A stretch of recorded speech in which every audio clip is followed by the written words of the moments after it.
you doing in the name of Christ? It's your girl Cran Cake, Karabo, or it's animated for Jesus, depending on what you're looking at. Hope you're good, peachy, stellar, and in a neat little bunch. If you're not, well, welcome to the party. I do apologize for my sunscreen. Its white cast is going to be flashing back at you. And the raggedy wig, it's a wig. We all know that I'm all about that wig business because the hair underneath sucks. But hey, it is what it is. Okay, look, y'all. The hair underneath needs unraveling. I need to remove the braids underneath and redo them, but that's irrelevant. People are in danger. Look, okay, I made a vow with Jesus Christ recently because I knew that I needed to. I'm trying very hard to rock up gentle in my messages and not really kind of throw my toys out the cart, because I'm dealing with a lot of spiritual war. I'm trying to be gentle. I'm trying to snatch souls out of the flames of hell. So I am uploading content on a YouTube channel, on YouTube channels across the board that are going absolutely nowhere because first and foremost, it's the place where I've been uploading content all along, so I'm not going. Secondly, I anticipate that at some point my content is going to get viewed, despite the severity of shadow banning, despite the severity of blockages. And thirdly, I'm actually kind of rooting for the very animals that are doing this to me. Okay, the very people that are shadow banning me, closing me apart. I'm trying to appeal to, never mind their consciences, but just their self-preservation. At the end of the day, hell is real, and they're going there, hitting the ground running, and I'm trying to snatch them. So it's ideal for me to come here with a very soft disposition instead of just kind of harsh, because I have been kind of harsh. Indeed, I have been dealt quite a cruel blow. So with that having been put out there as a caveat, if I do at some point throw my toys out the cart and I start to get yelly and screamy, have mercy on me. The horrific mistreatment on my person is like a whole thing. Not only that, there's like a danger that's just lurking, hovering around in the streets. And my thing about that is, who are you married to, women? Like, I am so sad for women, but at the same time, I'm also like, nothing happens in a vacuum. Women, when things fall apart, there's always multiple factors to account for why things have fallen apart. And when one does introspection, looks deep within themselves, they can sort of kind of find the root cause to why certain things are happening. I'm a woman. Sorry, I'm choking. Must be my coffee. It's got pepper in it. I'm a woman too, okay? So that is the reason why I kind of feel bad for women. But look, God has given... Okay, let me just put this out there. I have a ministry online. I chat about the things of heaven. I would never stand at a pulpit at a church and preach because I am a woman. And God does not allow women to preach or to exercise authority over a man. So my YouTube channel is the best place to vocalize my thoughts, my sentiments concerning the things of God, and of course to evangelize. I'm doing the work of an evangelist here. This is the work of an evangelist, okay? Coupled with the fact that I am really doing everything in my power to try and reach women for Jesus. Because, y'all, women, you know what? Hey, you're in danger, man. You're in danger. I am trying to give counsel to women because I am a woman. And that's, if at all, I'm going to be giving advice, counsel, imparting knowledge, wisdom. It really is to other women. That's the allowability. That's the legroom that God has given me. Other women. But women, you are not listening to me because you have got agendas. Whatever they might be, they are just oozing off you, coming off like a gas. And I have not been able to permeate the loudness of the resistance of my person. But it's okay. It's to be expected. All right. One last time. It's to be expected. We're in the last days. We are in the last days, okay? And people are just not going to be able to endure sound doctrines, and having itching ears, they're going to gather for themselves a great number of teachers to teach them what the itching ears want to hear. So it's to be expected that people have hostilities against my content. Even though I'm really, like it does not make sense why anybody would have hostilities, because I'm trying to snatch souls even from the flames of hell. But let's just get straight into the gist of the matter, the chat, the conversation. Okay? Alrighty. Men are supposed to lead, alright? You know that you're at the very end of the world, at the very end of the end of the end of the world, when things are just discombobulated and they're upside down. Good is called evil, evil is called good, and there's really nothing giving that makes any historical sense anymore. The fabric of society, that which we held fast to, that makes everything beautiful, when it's just thrown to the waters like it doesn't matter, we all see that things have really completely fallen apart. So the judgment on Adam was that he would try to rule Eve. And Eve, her judgment was that her desire from now on will be for her husband. When people are not born again,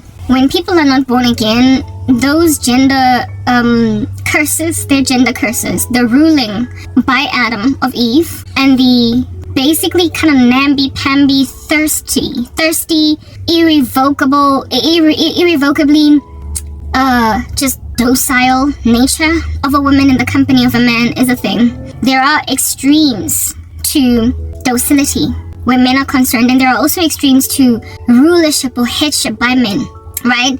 That are unbiblical. The first and foremost head above us all is God. He's Jesus. He is above us all. And then men are underneath Christ, and we are underneath men. We are given explicit instructions to submit to husbands or men, the patriarchy essentially, as women, and not be recalcitrant, rebellious, and pushing back against that, to basically just honor what roles God gave us. But we do get, God has veto power over the authority that men have over us. Insofar as men are ungodly, if these men are expecting us to submit under heinous, ungodly feats, we can completely ignore them. We have all the right under heaven to comprehensively just ignore them and go straight to God, right? But men do feel an inherent sense of ownership to the submission of women. They feel ownership to it. They feel like they're the rightful title deed owners to it, and indeed they are. But insofar as they're godly, we have got no prerogative as women to honor men, respect them, neither submit to them or just give them any kind of elevated position when they are flagrantly and comprehensively, from the east all the way to the west, disrespectful of God and anticipatory that you as a woman should also have no regard for Jesus when they are acting in ways so as to cause your spiritual compromise. Then you gotta walk away, right? Similarly too, men don't owe women coverage or adoration or respect or acknowledgement or even chivalry when these women are just flagrant, blatant, comprehensive ignorers of God, what the Lord will have them do. So in other words, men are not to protect a lying, thieving, licentious, sensual, just abrupt, Medusa sort of kind of woman. They don't have to protect that woman, because to protect a woman whose head has got snakes for hair is to do that at the peril of sober women, and therefore the destruction of society at large. Destructive women who are cantankerous and who have no respect for gender roles in the sight of Christ are destructive to society at large. They teach other women trash, essentially. They inspire women to adore manipulation, smooth speak, butter tongues. They tell other women to pride themselves in their sexuality sufficiently enough for them to end up extremely sexually proclivious, promiscuous, long story short. They teach other women trash, and therefore have removed from themselves the protections that the patriarchy award women. They should be enemies of men, regarded as such, received as hostiles when they're in the room. They do not get to have the same protections under the patriarchy as women who are sober and respectful of rules, right? And who are sober and respectful of God and his piety and what he has to say about our piety. Because if these men ubiquitously and indiscriminately just protect both godly and ungodly women in the same blanket, we, as godly women, don't have an avenue of escape. We cannot breathe. We cannot breathe because these Jezebels will literally consume us whole. Do you understand? They eat us whole. They are louder, so their voices are far more readily heard. And they are more influential because they tend to operate with that which is shiny, it is ornate, it is seemly, it's comely, it's attractive, it's instant gratification, and mankind, being that we are born dead in trespasses and sins, naturally gravitate towards instant gratification and ill-gotten gain. Okay? So therefore, they tend to get our daughters fast and furious before we can get our daughters. They get our sisters first. They get the ears of other women easier. It is therefore the responsibility of men to essentially protect sober girls from crazy ones, because women can be bridled by nothing but the enforced authority of men. that they walk in responsibly that God has given them. When men essentially put their feet down, women gotta sit, okay? They have to sit. Even the most androgynous of women will sit under a successful patriarch. That's what I'm getting at. God has given them that superpower, if you will. And so there is an inherent suggestion in the the authority awarded men by God. There is an implied understanding there that men can successfully bring order to society insofar as they are godly, even in the ecosystems of really treacherous women.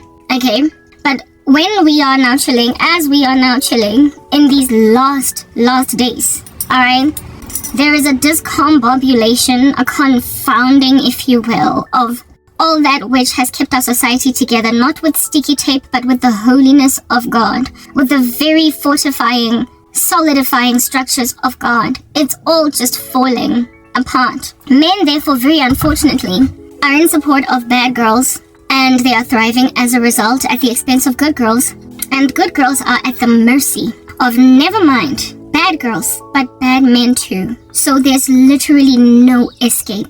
All of us who are trying to do a better thing are in a severity of trouble.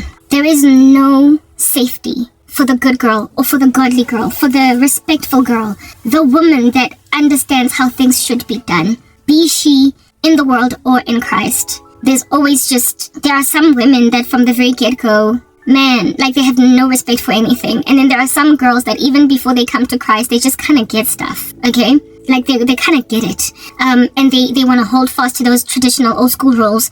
And with us being lorded over with an iron fist by ungodly men who desire rudimentary authority given them by God to essentially run a household, we are in trouble as women who are better than most. If I'm sorry to have to use that terminology, but frankly, when we have not fallen apart from the sting of feminism, we are better than most women, and we are sadly in so much danger because of that curse on Adam. You are going to want to rule your wife, and that curse on Eve. You are going to be on a severity of thirst where a man is concerned, to a point even of potentially ignoring what God has to say. Just a worship of a man instead of an honor of him above God. This man of which being now this graven image in the life of a woman. That is the big risk by women. The risk in our lives is to make men graven images that we worship, while the risk in men is to abuse women that don't have it coming because they feel entitled to them. And these women are unprepared to capitulate to the ungodly whims of these men, but they have just been given so much legroom to spread themselves thinly in these streets with all of their indiscretion that they don't think there's anything wrong with what they're doing. They're just getting what it is that apparently belongs to them. I feel bad for, I'm mourning. I am mourning for myself because I feel like I am in a casket before I even really truly die. But I'm also crying for other women like me, and I'm also crying for women at all, be they like me or not. Because yes, indeed, we have responsibilities as women to honor God and to be better than the extreme feminist, okay?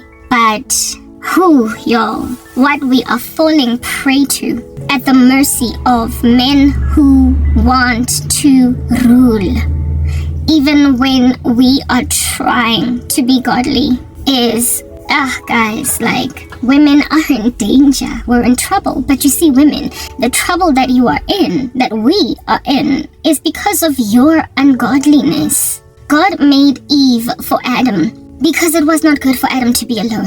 So God made him a helper, meaning that we aid the godly agenda of men along. They don't successfully walk in it apart from us. It is written in God's word that husbands must listen to their wives if at all their prayers are not going to be hindered. If they don't listen to women, their prayers get hindered. This is a symbiotic relationship, a mutually beneficial relationship, where it is that the godliness of a man is enabled along by a woman and vice versa.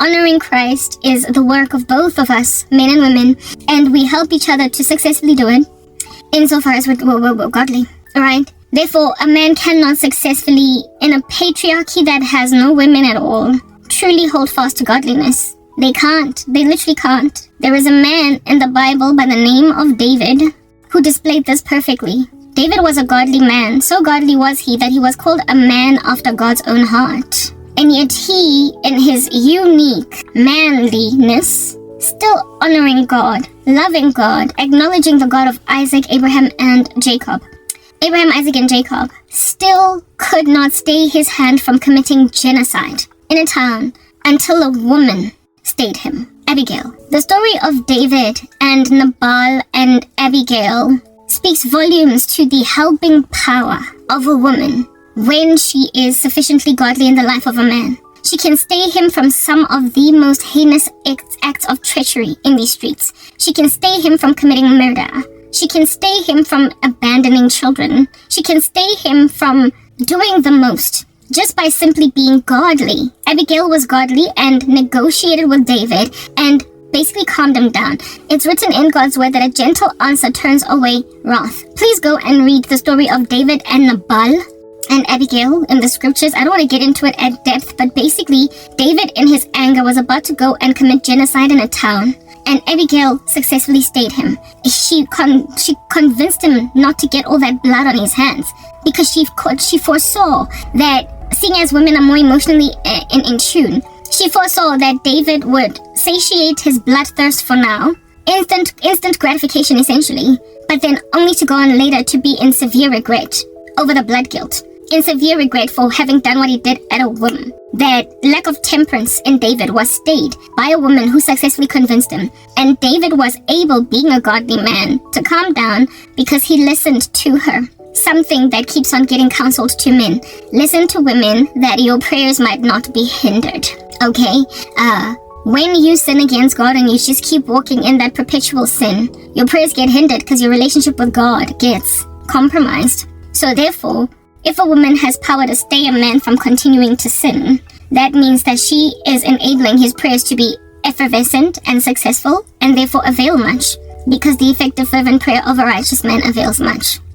That's what's good. So when the Lord then made Eve for Adam to be a helper suitable, she was there to not only help him along in just being a man in the household and taking care to the affairs of her household, she was there to help him along spiritually too. To not be low-key kind of incontinent and barbaric and just doing the most of what you want to do. She was there to help him realize when he was basically acting out of line concerning God. We all have a unique individual responsibility to worship God. We have to account to God alone, right? So we, like it's written in the Proverbs, like iron, we need to sharpen iron. As iron sharpens iron, so one man sharpens another. Alright? So women have a responsibility to sharpen men unto godliness, and so too do men have a responsibility to sharpen women unto godliness. A bad woman can't do that. She's rottenness in the bones of a man. She rather approves of his insanity. Alright? And so therefore, this propensity towards barbarism that is unstayed by the calming effects of a woman over a man's wrath can literally burn all of society down. And when men burn society, we're all done for. That's why I'm saying, women, I feel horrible for you.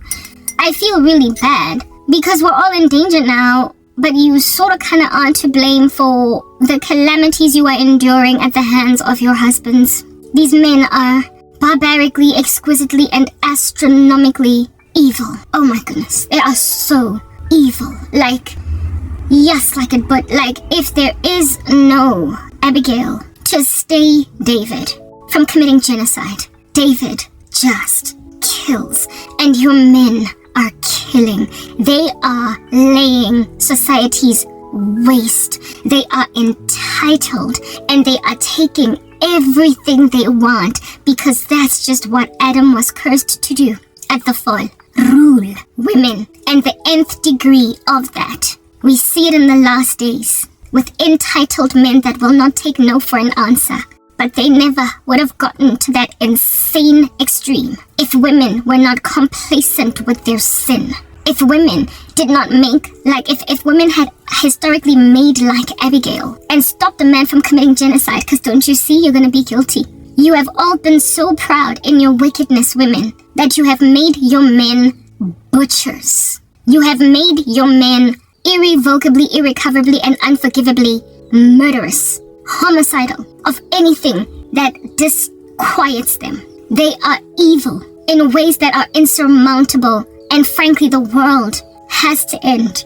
To salvage the remnant of men and women that are still sober, it's getting smaller and smaller. And to also save you women from continuing, to drop like dominoes, wasted, souls exsanguinated from out of your bodies prematurely by these men who just take what they want because they have allowed themselves to get so devastatingly evil that they could not even attach a conscience to filthy feats that they walk in. Bafazi, Nyanzwela, I feel sorry for you, even though you did this to yourselves, and I am not only feeling sorry for you, but now I'm a victim. I'm a victim now by, like, this here is like shrapnel that flies at the sight of an explosion that goes and hits the heart of someone that was very far away from the explosion, but the shards, the shrapnel just went and sprayed this radius until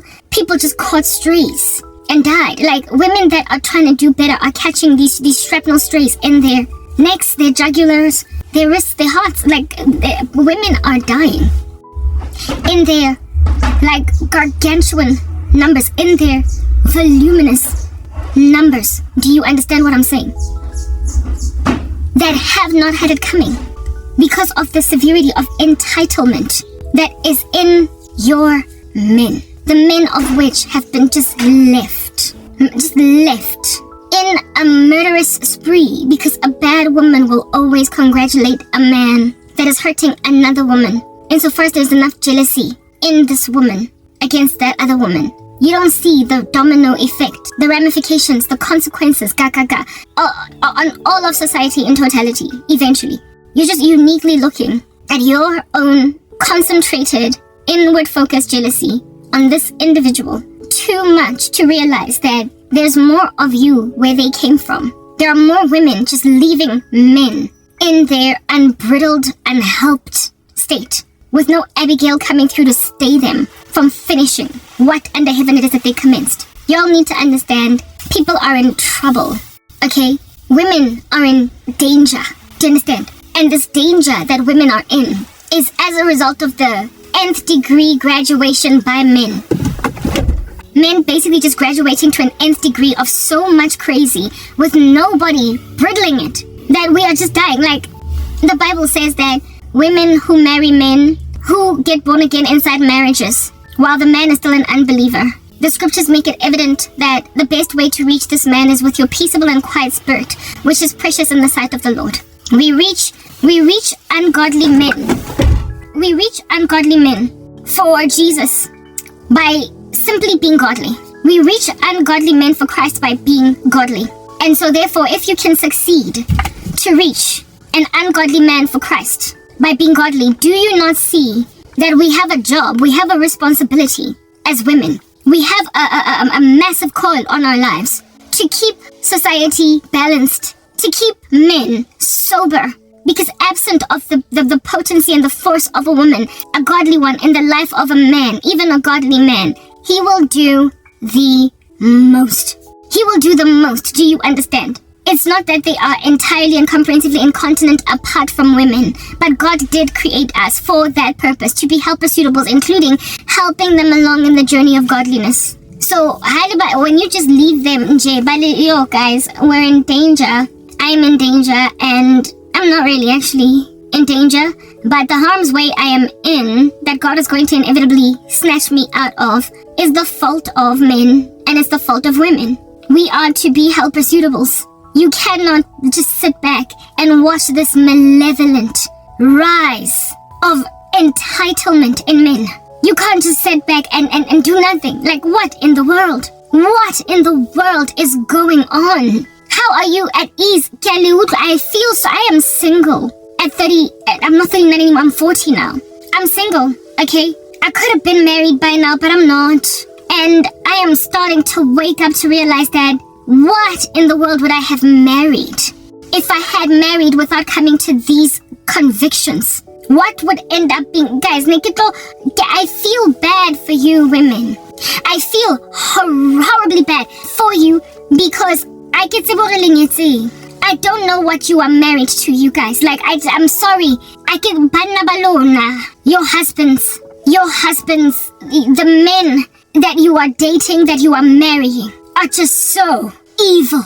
Like, I don't know what's going on. But all I know is that ntho eng tateletseng morao ase monna o single ase banna ba single ke banna ba. Okay, I needed to use the bathroom. I'm relieved now.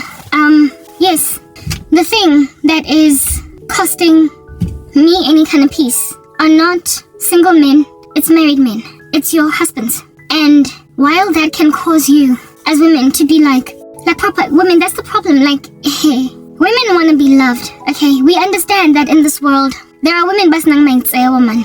But they're all over. They don't care. Your husband karing eshay nang kaufel. Utla shela some chick in the office, and this chick, just insofar as it's convenient for her somehow, umupatala rente or whatever, she will be happy to go and crush your soul. But understand this, on the come up, please, like, can we have a discussion? Out of schemes like kaufela sa di chomi. High school, university, wherever it is that I was at, out of all the women that I hung out with, there isn't even one, not even one. I literally cannot account for, actually no, I stand corrected, only one. Yeah, there we go. There was only one. And I've had a plethora of friends. Babangat, don't look at me today having nobody. Don't look at me today kisnati show me. I've been stabbed in the back. Women have done the most where I'm concerned because we are in the last days. People are crazy. They're losing their minds. Alright? But before people became essentially the spawn of Satan, walking around unprepared to acknowledge their own consciences, my girls, there isn't even a single one that was ever at ease, ever content with the prospect of being with somebody else's boyfriend, or husband, worse, especially husband. All my girls, high school, varsity, corporate South Africa, wherever it is that I was working, that I gathered for myself, friends, they all, all of them had this rule that they would never be with a married man. I've only known 2, actually, friends that were messing with married men out of the plethora of women that were in my friendship circle. And the plethora of them that were in my friendship circle, the distractions around me are just agitating, like, to say the least, but let me just carry on speaking. Okay? If out of a crew of anyway, let me just get this message out. If in clumps of girls that I was with, most of us did not want to be with anybody else's man, it says that the mistress phenomenon, the side piece issue, albeit being prevalent and annoying, irritating, men will always prosper to find a side piece, okay? They're good at searching them out. They are excellent at they do excursions in the wilderness and go into cracks and crevices of caves and successfully locate women that are happy to be second best. They find them, they're everywhere, but they are frankly not the majority of women. They just aren't. 3, I'm realizing one more now in my mind. One of the girls that was a side piece mistress, she was a career mistress, like she was this young 25-year-old black woman, and she was the mistress of this old white man, and like she was happy to, like, she was his mistress as at her 25th birthday. She could have been his mistress since she was 22, and this dude like set her up or whatever. Okay, that was the one case. And then there was actually four women. Now that I'm thinking about it, the other one was this 24-year-old woman friend of ours that started working a job as a personal assistant somewhere, and then she started sleeping with her boss, had a whole relationship with her boss, and even gave him a child. Okay, then there was one of my friends / colleagues when I was working for MT, and she did not entertain or humor the prospect of cheating on her husband with a married man. So both of them were married, but she was deeply considering it because she was in a bored season of her marriage or whatever. But she did not go through with it. However, she was deeply considering it. I then had another friend who only once the man passed away in some car accident, confessed because she had no one to cry on the shoulder of. No one was there to comfort her. She was all by herself, grieving a boyfriend that is the husband of somebody else, could not go to the funeral because she was the side. So she had to mourn by herself, and eventually she broke out and said, Karabo, I have something to tell you. And I was there to comfort her for the loss of her boyfriend, right? Why did that friend of ours decide not to speak even about her affair? It's because she was among those that held fast at some point to the fact that she'd never be with a married man. She was, however, seduced sufficiently enough to end up accommodating one, dated one who then died on her, and bereft, she then opened up. Out of like all the many ladies that I had for friends, there were just those 4. Right? Now, again, the very same thing that I'm speaking about, that one woman whose boyfriend, who was a married man, passed away on her, is the very reason why most women are just unprepared to go out like that. That's the reason why they won't go out like that. Second best, God, He created men and women to be different in essence and function, right? What needs to be comprehended is that women need love. We need to be loved. And when we are loved, we feel secure, we feel ensconced. That's why women settle so very much, unfortunately, for being direchte. In that a guy has, a rechte would be like a main chick. In that a guy literally will confess to you in your face that he's got 5 other women, but you're the main one.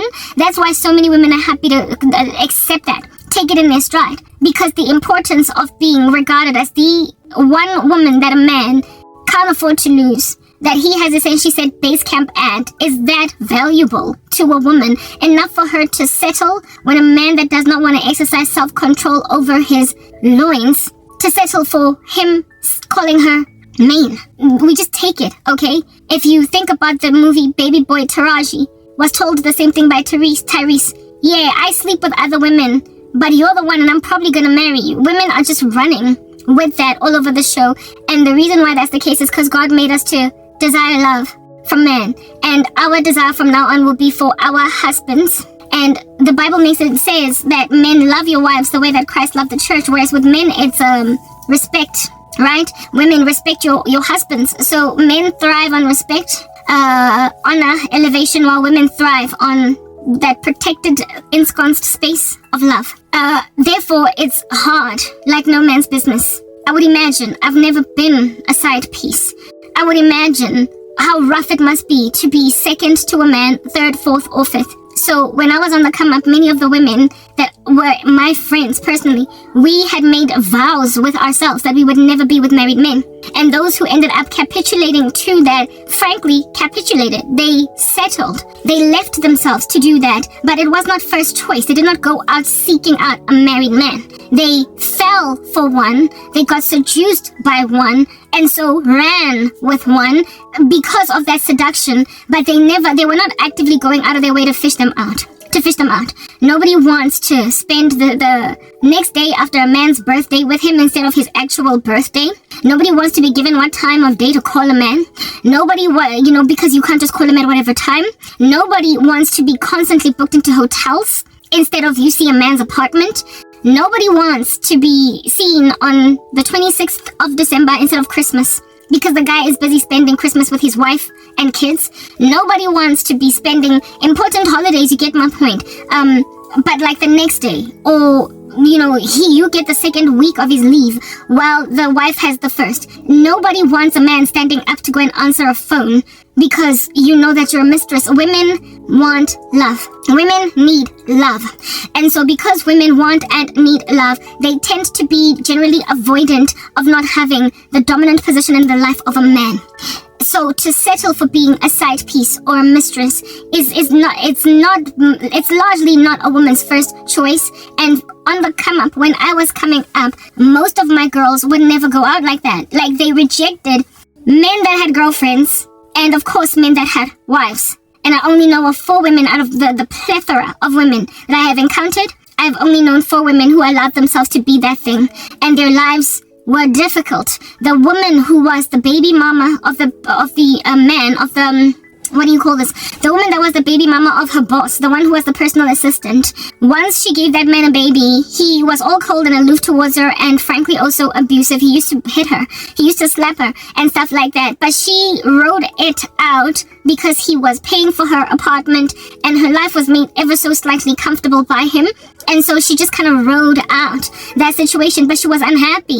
And on top of that, she was cheating on him. He was cheating on his wife with her, and she was cheating on him with regular other boys that could not quite afford her way. That's just the problem with the love of money. Do you understand what I'm saying? There's always just a disquiet, no rest, and you have to be the one waiting by a phone for a man to call you instead of you being freely able to communicate with your lover or whatever. That's the problem. The woman who was the mistress, the one that was the career mistress, the one that was from 22 all the way up until the time we met her at 25, the mistress of some married white guy. That chick, she had a roster and a schedule. Like, she understood to tiptoe around the fact that this was a married man. She understood herself as one that needed to tiptoe around this married man. And she was content with that being a thing. She knew that she would have to wait for him to call her. That apartment that he was paying for, that's where they would always meet. He would never ever go out there and see anything. That their conversations were restricted to certain things. They couldn't talk about certain things. It was taboo for her to even raise the fact that she's unhappy with being a mistress. She could not tell him, leave your wife for me. Because this dude was like, I'm not doing it. Like, so you either take it or leave it. Like, take it or leave it. And so she had these demarks. She took in her stride being second. She just took it in her stride. Ultimately, that woman, I would come to learn later on, she went on right ahead to marry her own husband. I remember just thinking, okay, she's married to her own husband. How can she ever trust her husband when she was such a willing mistress for so many years at the expense of another woman? The colleague that I had at Coco MTN that was tempted to cheat on her husband didn't, precisely because of just feeling scummy for being, never mind somebody's side floozy, but not being the main thing in the heart of a man. And then of course there is the friend that I made mention of, whose boyfriend, lover, married man died on her. He died on her. And when he died, she could not mourn with his friends, with his family. She couldn't be comforted by his people. She couldn't share tales or stories about this man in a memorial type of fashion, where it is that she is talking about how Jimmy did that, Jimmy did this, he was such a loving guy, he was that, like, you know, the stuff that comforts you when someone dies, when the world is hugging you because your man died. No one was hugging her because she was the side piece. She was told by one of his boys that he died, and he left it at that. She was left high and dry, amanzi, from bereavement, and ended up breaking the news to me because she had nobody to comfort her. That is something that women generally and inherently understand is problematic. And so most of us don't just go diving into it, okay? Most of us don't just go diving into it. Therefore, when an ecosystem is throwing itself at you, because it has taught itself sorcery, because it has learned a spell or two, because it has acquainted itself with spiritual manipulation, to then go and grab a society of women that generally just don't want to be number 2, 3, 4, or 5, and then make them happy to take the status of being number 2, number 3, number 4, number 5. When men are graduated to a point of so much wickedness that they now are forcing women that are unprepared to be their side pieces and their mistresses to make them that. And these women are falling for it. These women are falling for it, plunging like one after the other, after the other, after the other. They're just plunging into this spiritual frenzy and chaos. Do you not see then how much danger we as women are in, at the mercy of these psychopathic men who are upset at the unpreparedness of certain women to go out like that? When I was on the come up, the great majority of my girls were unprepared to go out like that. I am starting to wonder how many are still holding fast to that now that they've crossed over the demarcation line of single to married. How many of my friends, my former friends, are cheating on husbands? How many of them have allowed themselves to be mistresses? How many single young women that are yet to be married are allowing themselves to be mistresses? I was watching something, a TikTok, okay, just yesterday, of this beautiful young woman. The name of her TikTok was, "When he's busy ghosting me, I call his wife and do this. The TikTok was basically this woman getting on the phone with this man's wife and telling her that, Tabo, can I speak with Tabo? Tabo's not here. Well, can you please just give him a message and let him know Can you please just tell Tabo that the twins that are born are boys? And this woman is like, what do you mean twins are born are boys? What are you talking about? What are you talking about? You telling me that you've got twin children with my husband? What a fish paste. And basically this woman was priding herself in being a mistress. Of course, I think it was a joke. It was not the real deal. But this is a young woman that is out here already toggling with the prospect of being a mistress and giving a man grief for ghosting her because he is with his wife for those hours. And she feels left out on a limb. And when I went into the comment section, nobody was busy talking about how it is that, but why are you priding yourself in being a mistress in the first place? People were just laughing. LOL, LOL, oh, you've got such pretty skin. Your face is so beautiful. Like, they're not commenting on the treachery of the adultery that this young woman is proliferating. But if you think even about the message in that TikTok, here it is that a young woman is frustrated by being ghosted by a married man. That is the thing that used to cause women to be unprepared to be with married men. Because I don't want to be ghosted. I don't want to have to call my man at certain times because you're not going to be careful to avoid catching him with his wife. I don't want to have to tiptoe around that. And certain mistresses are content with being the mistress, knowing that they are mistresses. They understand that that's like a whole thing and they respect the rules. When women walk around in that level of wickedness, of course, I mean, what under heaven is going to stay David? What is going to stay David from committing genocide? It's like we're enablers. It's what I'm getting at. Women are enablers. But like I said, the majority of women, at least last time I checked, we're at the end now. We're at the end, so people are unfaithful. Women are not quite what they used to be, okay? I am 40. I was born in 1984, and on the come up, most of my crew of girls would never be seen dead with a married man. They had such a lofty morality to a point where they would never even steal a boyfriend from a chick. Because there is just this inherent longing in women to be, to have a number one position in the heart of a man. This chipping away at that by women. Ooh, y'all. It has manufactured so much evil in your men. Ay, y'all. Nyanzwela bafazi, waiting. I feel so bad for you. Like, I feel bad for you even though I can say, why Ningziba? I don't know why you're ignoring me, women. I don't know why maybe it's because I'm born again. Yeah, the world hates disciples. That must be it. Mara, the thing that's pursuing me, I am not the only victim, and it has made amatota insufferable. It has made your husbands insufferable. Where we gonna go? Missing in a protection. Missing in a abavikeli in men. Where are we gonna go when these people who've got grander muscle than us, who have been given spiritual authority by the God of the universe to lead, to protect, to serve, to care, when they drop this ball, when men drop this ball, where do we, guys,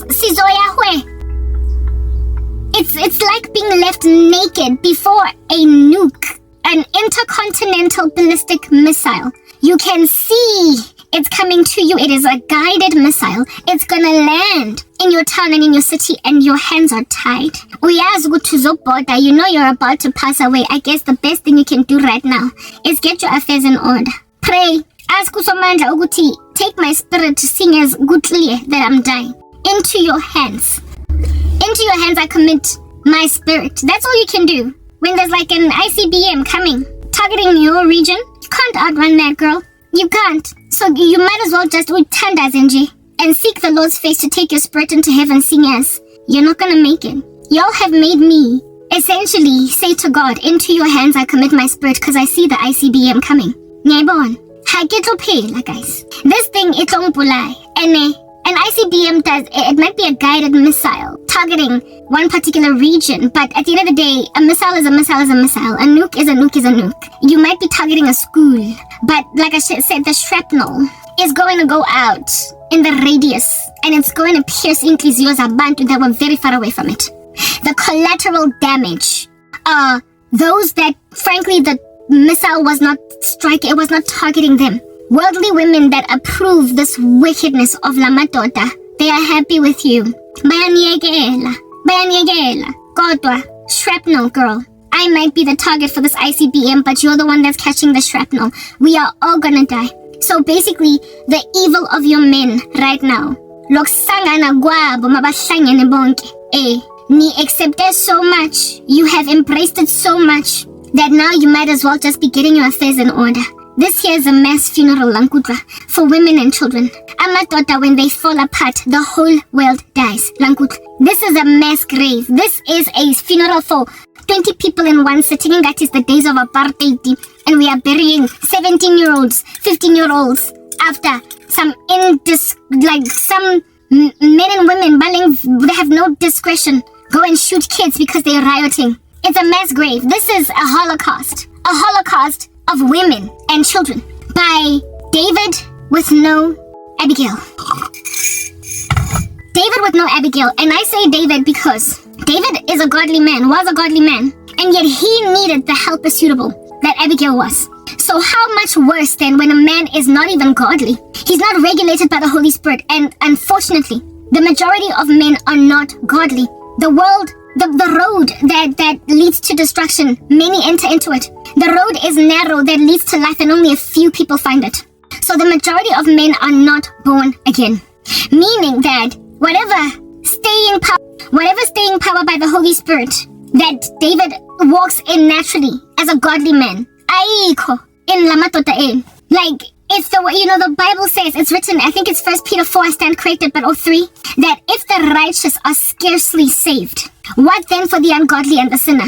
If the righteous are scarcely saved, what then for the godly and the sinner? So, if abazalwane, if amadoda that are born again are scarcely able to exercise restraint over that thing that makes them want to rule women with no discretion, what then for ungodly men and sinners? If righteous men scarcely struggle to love their wives as Christ loved the church, if righteous men scarcely struggle to listen to their women that their prayers might not be hindered, if righteous men scarcely struggle, if they scarcely, succeed to pray ceaselessly, essentially, if righteous men and women scarcely struggle, if they scarcely succeed, to do that which is right, how much worse then is it for Labantu Ebengena Holy Spirit?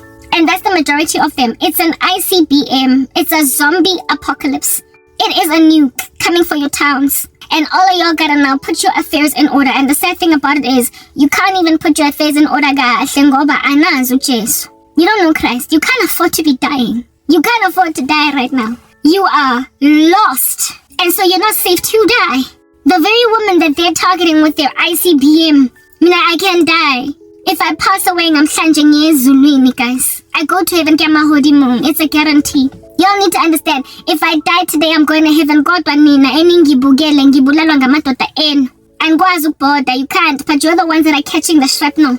You're the ones that are out here, literally, the collateral damage. Like the thing that these men are now, it's entitled. And the reason why they are so entitled is because, like I said, the curse on Adam is that you're going to want to rule your wife. But then Christ calls men and says that don't be harsh to Abba fans and we love them as Christ loved the church. So a man that gets born again is one that recognizes that I don't just get to do what I want to do. A woman then rocks up and is able to, be this helper suitable, this peaceable and quiet spirit that is so precious in the sight of the Lord that causes a man to not do the most when he can do the most. That's a godly space. An ungodly one, a man who wants to rule a woman, just goes and tries to rule. And some of you are just letting it happen. South Africa is actively, presently trying to proliferate a most rubbish thing. In the entertainment industry, they are encouraging polygamy. The very thing that breaks women and shatters them. The very thing that makes us unprepared to be number 2. They just put in the bias. When we were once walking, we come from a time when we had overcome men's insistence upon polygamy, and now they're taking us back to Shaka Zulu days. Bare foster polygamy, bare foster second wife, third wife, mistress, side piece, ebatum. Kabuloi, guys, mutagati with witchcraft, bare foster. They are not only proliferating it in the media, trying to make it look like it's okay, but they are forcing women to essentially walk in that which is inherently very hard for them to walk in. From now on, your desire will be for your husband. The thing that makes women fight each other, scratch each other's eyeballs out, is being shared by men. Women in the Bible who were shared by men just did not do right by either each other, or the one woman was always oppressed by the other. It does not work. That's why the Lord, when he calls men to the office of reverend, preacher, deacon, etc., he says he must be a husband of one wife, able to teach, above reproach, and his children must also be above reproach. Because God knows that there is something that compromises a man's character when he's got more than one wife. We know the indiscretion of David with Bathsheba. He had wives already at that stage, but he still messed up in that regard. Solomon, I don't have to tell you much about him. And he's how many? 300 wives and 400 wives and 300 concubines. Like, he was ridiculous. And what happened to him at the end of his life? A man that was considered the most wise, yet nonetheless in his death was deemed foolish. Because the indiscretion with his wives cost him discretion. It cost him the ability to essentially hold on to the clout he had. Solomon wrote the Song of Solomon. He wrote the Proverbs. Wisest man to ever live. And yet he walked in the very folly that he was counseling everybody not to. So he was essentially, to a certain extent, all talk and very little action. Many women mess a man up. They ruin men. Many women ruin men. Men who have only ever had one wife far excel in their ability to run a household, a church, whatever. Men busy in polygamy, and men who are in polygamy can't even have a church. They're not allowed to, according to God.